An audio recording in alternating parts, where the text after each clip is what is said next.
Hello students, competition classes में आज हम पढ़ेंगे न्यूटन्स लॉ। तो न्यूटन्स लॉ जैसा हम सब भी को पता है कि न्यूटन्स लॉ जो है वो सर आइजैक न्यूटन ने दिए थे। सर आइजैक न्यूटन ने अपनी जो पुस्तक थी प्रिंसिपिया उसमें 1687 में इसको प्रतिपादित किए थे। न्यूटन ने अपने 3 लॉ दिए थे।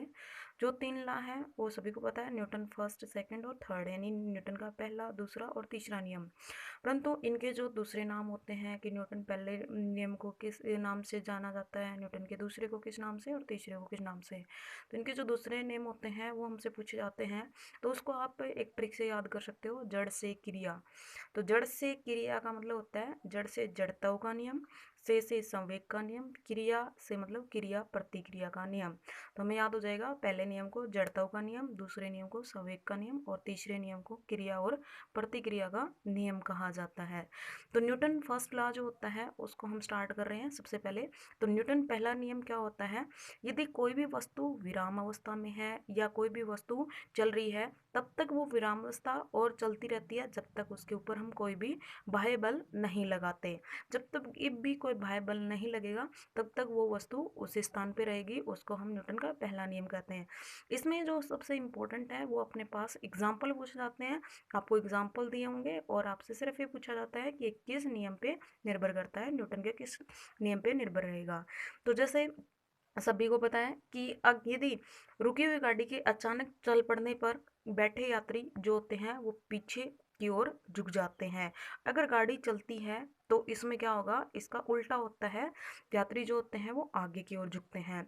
यदि पेड़ों को हिलाते हैं तो फल गिरते हैं, चादर को झटकाते हैं तो उसके जो धूलकण होते हैं वो नीचे गिरते हैं। तो ये भी न्यूटन के पहले नियम पे। यदि भीगे हुए कपड़े को झड़काया जाता है या झाड़ा जाता है तो वो भी न्यूटन के पहले नियम पे गिरते हैं।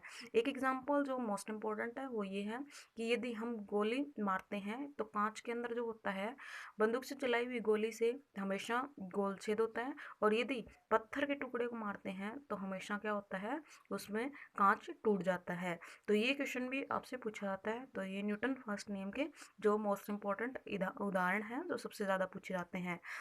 अब पढ़ते हैं न्यूटन सेकंड नियम, यानी न्यूटन का दूसरा नियम जो हमें पूछा जाता है।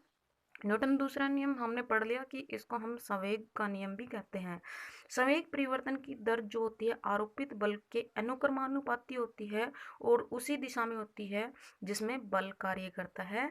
तो ये अपने पास न्यूटन सेकंड नियम होता है, यानी एफ डायरेक्टली प्रोपोर्शनल होता है D P by D T. यहाँ पे अब सभी को पता है बल डी पी क्या होगा, संवेग में जो परिवर्तन हो रहा है, डी जहाँ भी लगा हुआ है उसका मतलब होता है उस भौतिक राशि में परिवर्तन होना। तो dp बाई dt यानी समय अनुसार आप जहाँ पे भी आपका डिवाइड बाई टी आ जाए तो उसका मतलब होता है समय अनुसार होना। यहाँ पे भी आपके मोस्ट इम्पोर्टेंट हैं, यहाँ न्यूटन के जो दूसरे नियम के उदाहरण हैं वो आपसे सबसे ज़्यादा पूछे जाते हैं।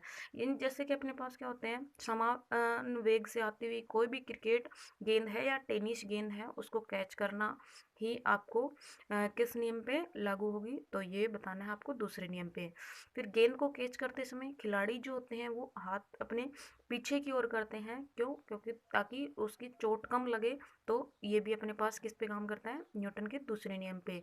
गाड़ियों में जो स्प्रिंग या सॉक्स अब जो बर लगाए जाते हैं ताकि चलाते समय झटका कम लगे, तो ये भी अपने पास है दूसरे नियम पे काम करते हैं। यहाँ पे ये इंपॉर्टेंट है आपका, कराटे खिलाड़ी द्वारा जो हाथों से पट्टियाँ तोड़ी जाती हैं वो किस नियम पे काम करती हैं, तो ये भी आपके दूसरे नियम पे। ऊंची कूद एवं लंबी कूद के लिए मैदान की जो मिट्टी होती है वो हमेशा खोखली कर दी जाती है, हल्की कर दी जाती है, ताकि खिलाड़ी को जो है वो चोट कम लगे। तो ये अपने पास है न्यूटन का दूसरा नियम था। अब पढ़ेंगे हम न्यूटन का तीसरा नियम। तो जैसा हमने पढ़ा, न्यूटन तीसरे नियम को क्या करते हैं, क्रिया और प्रतिक्रिया का नियम भी कहा जाता है।